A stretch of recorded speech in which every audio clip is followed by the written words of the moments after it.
Naam, mwana ukua Mwafrika, kiwanda kikubwa ambacho kimejengwa ndani ya taifa la Burkina Faso. Mtaalam Ibrahim Traore amefanya tena simba wa Afrika, kijana mdogo lakini mwenye maono ya kuibeba Afrika nzima.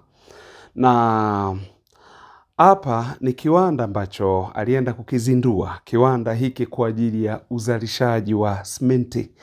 Kiwanda cha simenti ambacho kwanza nikuelezee kidogo alafu nitakuambia maneno aliyoyaongea, maneno ya kizalendo kweli kweli.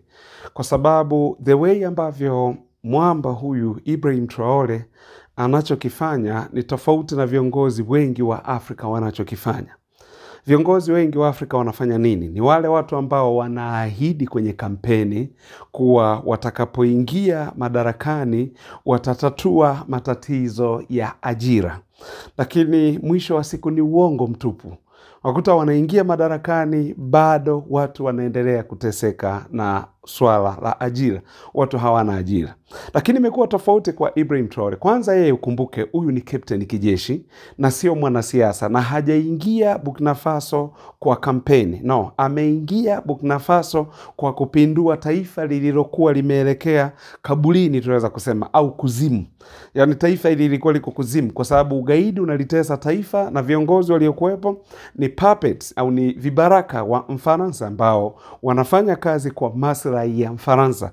Baada ya haya yote kuyaona, mwamba Traore akaamua kupindua nchi ya Burkina Faso na kuichukua. Matokeo yake sasa, yale ambayo viongozi huwa wanaahidi kwenye mataifa mengine wa Afrika, tena kwenye mataifa ambayo wanapiga kampeni kusema kuwa tutatatua changamoto ya ajira au tatizo la ajira, matokeo yake inakuwa hawa watu ajira zinaendelea kuwa tatizo. Unakuta tena ameingia, amekuta kuna viwanda vinafanya kazi, anaua hivi viwanda, lakini huko aliahidi atatatua changamoto ya ajira. Utatuaje changamoto ya ajira na viwanda haujengi? Sasa hii imekuwa tofauti kwa Ibrahim Traore, kwa sababu Traore yeye anachokifanya ni kujenga viwanda vingi. Hiyo yote ni kwa sababu ya nini? Kwa sababu ya kutengeneza ajira kwa vijana.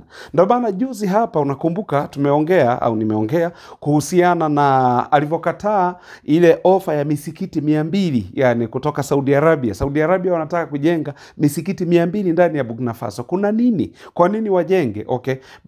By the way, hilo tutakuja kuliletea uchambuzi kamili, na tunaona ni hatua kubwa sana ambayo mwamba Traore amekataa ile misikiti. Amesema kama mnatupenda tuleteeni shule, jengeni hospitali na jengeni na viwanda pia ili watu wapate ajira. Kwa hiyo hilo liko hivyo. Lakini hilo tutakuja kuliletea uchambuzi wake. Tutakuwa na dakika nyingi tu za kutosha ili tuingie ndani kwa kina zaidi. Kwa nini amefanya hivyo? Kwa sababu Afrika iko hapa ilipo kwa sababu ya dini. Kwa hiyo sasa tumeona the way ambavyo mwamba amekuwa akizindua viwanda vingi. Mara unasikia huko kiwanda cha nyanya, sikia huko kiwanda cha unga wa ngano, huko kiwanda cha tambi, huko unasikia kiwanda cha samri, unasikia huko kiwanda cha hivi. Kwa hiyo haya yote yamekuwa hivyo kwa sababu ya visionary leader, au tuseme kiongozi mwenye maono. Ni kiongozi mdogo lakini maono makubwa sana.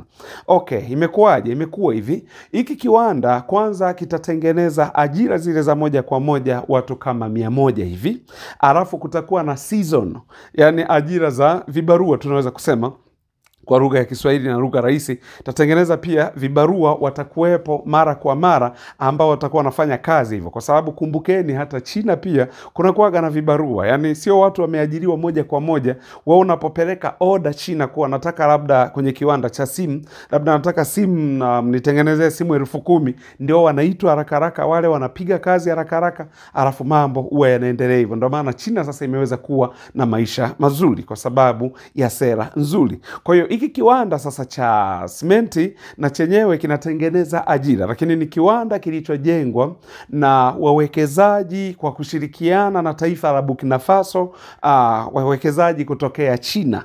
Hawa ni wawekezaji wa China ndio waliojenga hiki kiwanda cha simenti, kwa sababu pale hawa wanachoka na wana udongo mzuri hapo ndani ya taifa la Burkina Faso. Lakini alichokiongea Ibrahim Traore ni kuwa kwa sababu tunaendelea kuijenga Burkina Faso, kiwanda hiki kikubwa itasababisha bei ya mifuko ya simenti kuweza kupungua, ili raia waweze kujenga zaidi, waweze kujenga nyumba nyingi zaidi. Kwa hiyo ndio maana Traore amefanya hivyo.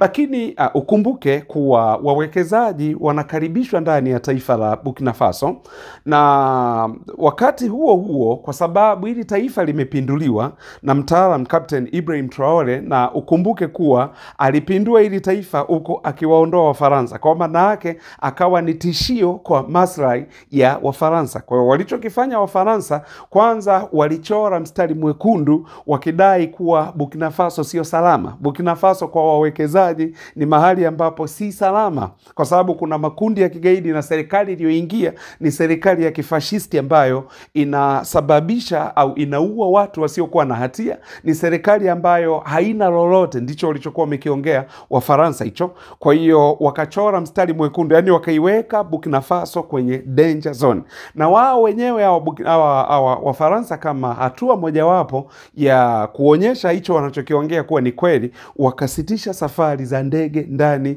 ya taifa la Burkina Faso, na ndege zikawa ziendi tena, hii Air France. Lakini baadaye huko wakaja kugundua, maana sasa tunapoongelea Burkina Faso ukumbuke tunaongelea ukanda wa Sahel, ndio maana wana bendera moja hawa watu, kama unavyoona hapo mwamba napoongea, unaona hapa kuna bendera ya Burkina Faso na bendera ya ukanda wa Sahel AES. Kwa hiyo kama unavyoiona hapo, maana hapo ziko bendera mbili, maana wao wameondoa mipaka hii kuwa Burkina Faso anaweza kaingia Niger, anaweza kaingia Mali na bila shida yoyote ile, kwa sababu mwisho wa siku hawa ni ndugu, jambo ambalo hata Ghana wanakuja huku. Kwa hiyo Ibrahim Traore sasa kawa amesema kuwa walituwekea hiyo red line, ambayo ni kuonyesha kuwa huku Burkina Faso kuna hatari. Lakini pamoja na kuweka hiyo red line, bado Wachina hawa wawekezaji wakaja ndani ya Burkina Faso na kujenga hiki kiwanda kikubwa cha simenti ambacho sasa mwamba hapa kakizindua juzi. Hiki kiwanda ni kiwanda kikubwa mno ambacho wanasema kitazalisha tani 75,000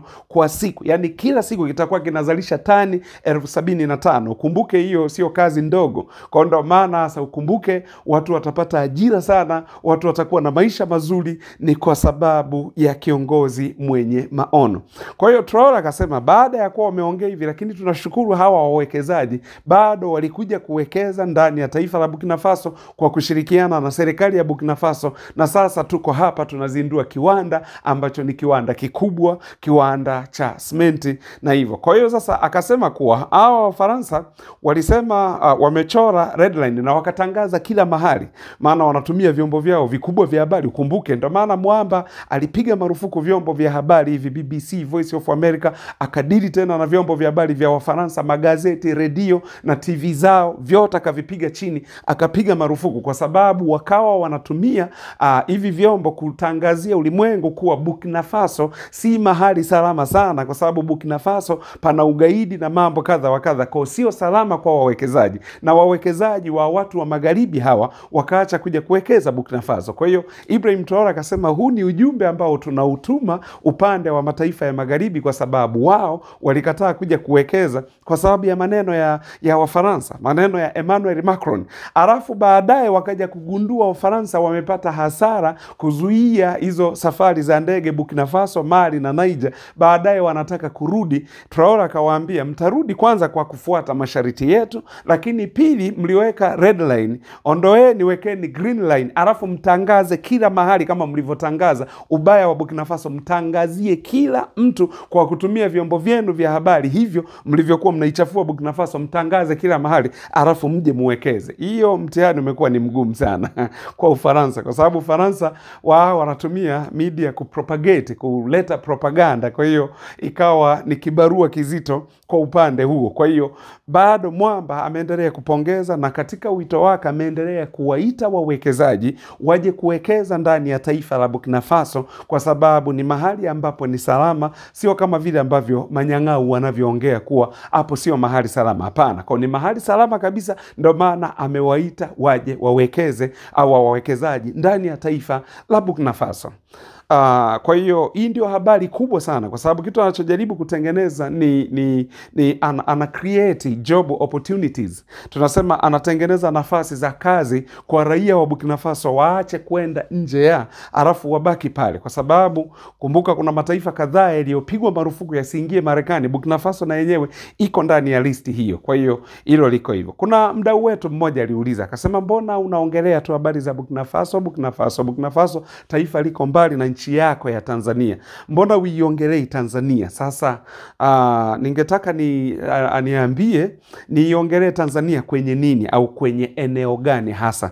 Tunaongelea Burkina Faso kwa sababu kumbuka, ukiongelea leo Tanzania leo inaongozwa na Dr. Samia Suluhu Hassan, si ndio rais wa Jamhuri ya Muungano wa Tanzania.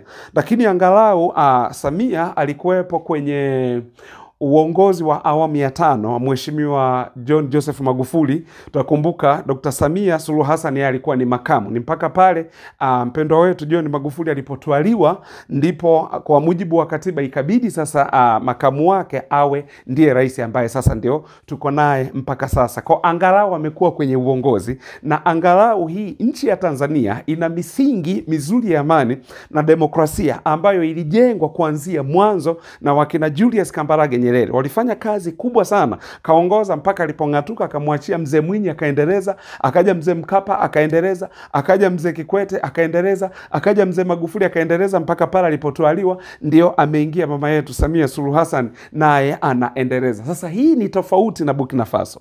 Burkina Faso utofauti wake, kwanza, jambo la kwanza, nchi ilikuwa kwenye ugaidi.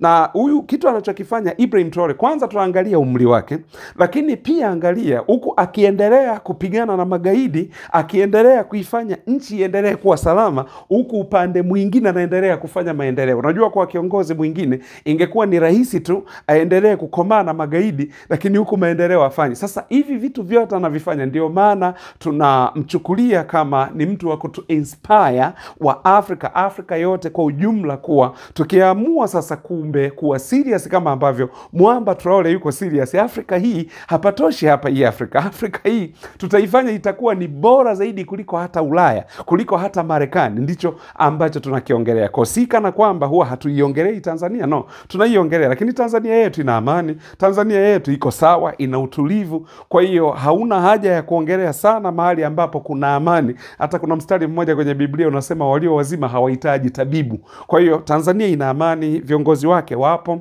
mambo yanaendelea kama kawaida. Ndio maana tunaiongelea zaidi Burkina Faso kama mfano, kwa sababu mtu uwezo kujua hali ilivyokuwa kule Burkina Faso ilikuwa ni hali mbaya mno. Uwezo kalinganisha na huku Tanzania, watu wanaishi amani kama mbinguni. Kule watu walikuwa hawalali ndani, ndugu yangu. Watu wamepeleka vitu sokoni hawauzi kwa sababu ya ugaidi. Na ugaidi huu, anayefadhili haya makundi ya kigaidi ni nani? Ni Mfaransa. Lakini hebu jaribu ugaidi hapa Tanzania uone.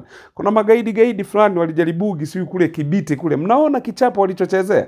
Kwa ndio maana nchi yetu iko fiti kalikiti. Ndio maana tunaongelea zaidi kuhusiana na taifa hili la Burkina Faso, na wakati mwingine unaona tutachambua hizi siasa za Kongo au migogoro inayoendelea Kongo, kwa sababu tunahitaji mwisho wa siku wote tuwe na amani kama jinsi ambavyo Tanzania ilivyo na amani. Asanteni sana, ninawashukuru.